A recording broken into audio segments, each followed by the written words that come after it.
കഴിഞ്ഞ കുറച്ചു ദിവസം മുമ്പാണ് കുപ്രസിദ്ധ അധോലോക നായകൻ ദാവൂദ് ഇബ്രാഹിമിന്റെ വിശ്വസ്ത സഹായിയും അന്താരാഷ്ട്ര മയക്കുമരുന്ന് മാഫിയയുടെ പ്രധാനിയുമായ സലിം ഡോലയെ ഇന്ത്യയിൽ എത്തിച്ചത്. തുർക്കിയിലെ ഇസ്താംബൂളിൽ വെച്ച് പിടിയിലായ ഇയാളെ ചൊവ്വാഴ്ച പുലർച്ചെ പ്രത്യേക വിമാനത്തിലാണ് ഡൽഹിയിൽ എത്തിക്കുന്നത്. വർഷങ്ങളായി വിദേശത്ത് ഒളിവിൽ കഴിഞ്ഞിരുന്ന ഡോലയെ പിടികൂടാൻ ഇന്ത്യ റെഡ് കോർണർ നോട്ടീസ് പുറപ്പെടുവിച്ചിരുന്നു. തുർക്കി ഇന്റലിജൻസ് വിഭാഗവും പോലീസും സംയുക്തമായി നടത്തിയ നീക്കത്തിലാണ് ഇയാൾ പിടിയിലായത്. ഡി കമ്പനിയുടെ ആഗോള ലഹരി വ്യാപാരത്തിന്റെ സൂത്രധാരനാണ് ഇയാളെന്ന് കരുതപ്പെടുന്നു. പ്രതിവർഷം 5000 കോടി രൂപയുടെ മയക്കുമരുന്ന് ഇടപാടുകളാണ് സലിം ഡോല നിയന്ത്രിച്ചിരുന്നത്. നാർക്കോട്ടിക്സ് കൺട്രോൾ ബ്യൂറോ ഡൽഹിയിൽ ഇയാളെ ചോദ്യം ചെയ്തു വരികയാണ്. ഡൽഹിയിലെ നടപടികൾ പൂർത്തിയാക്കിയ ശേഷം കൂടുതൽ അന്വേഷണത്തിനായി ഇയാളെ മുംബൈ പോലീസിന് കൈമാറും. ദാവൂദ് ഇബ്രാഹിമിന്റെ ഡി കമ്പനിയുടെ സാമ്പത്തിക സ്രോതസ്സുകൾ തകർക്കുന്നതിനും ലഹരി ശൃംഖലയെ ഇല്ലാതാക്കുന്നതിനും സലീം ഡോലയുടെ അറസ്റ്റ് നിർണായകം ആകുമെന്നാണ് അന്വേഷണ ഏജൻസികളുടെ വിലയിരുത്തൽ. ഡൽഹിയിൽ നിന്നും പുകയില ഉൽപ്പന്നങ്ങൾ മുംബൈയിലേക്ക് കടത്തുന്ന പണിയിലൂടെയാണ് സലീം ഡോലയുടെ തുടക്കം. ചെറിയ ഈ പരിപാടി പിന്നീട് സലീം വ്യാപിപ്പിക്കുന്നത് ഛോട്ടാ ഷക്കീലിന്റെ അടുത്ത അനുയായിയായി മാറിയതിനു ശേഷമാണ്. ഛോട്ടാ ഷക്കീൽ അന്ന് ദാവൂദിന്റെ അടുത്ത ആളായിരുന്നു. അത് മാത്രമല്ല, മുംബൈ നഗരത്തെ വിറപ്പിച്ചിരുന്ന അധോലോക കുറ്റവാളി കൂടിയായിരുന്നു ഷക്കീൽ. ഈ ബന്ധങ്ങൾ ഉപയോഗിച്ച് ഡോല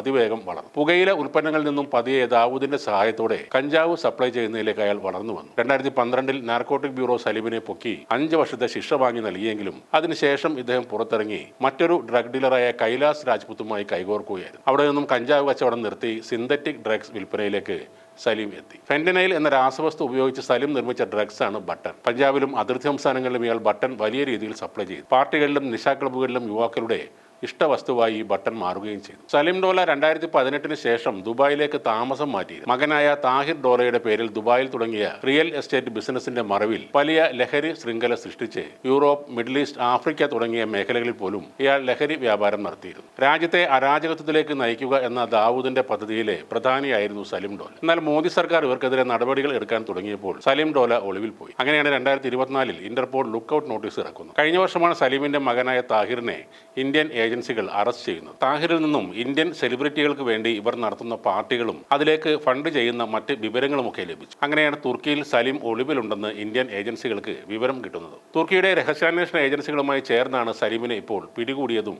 ഇന്ത്യയിലേക്ക് കൊണ്ടുവരുന്നത്.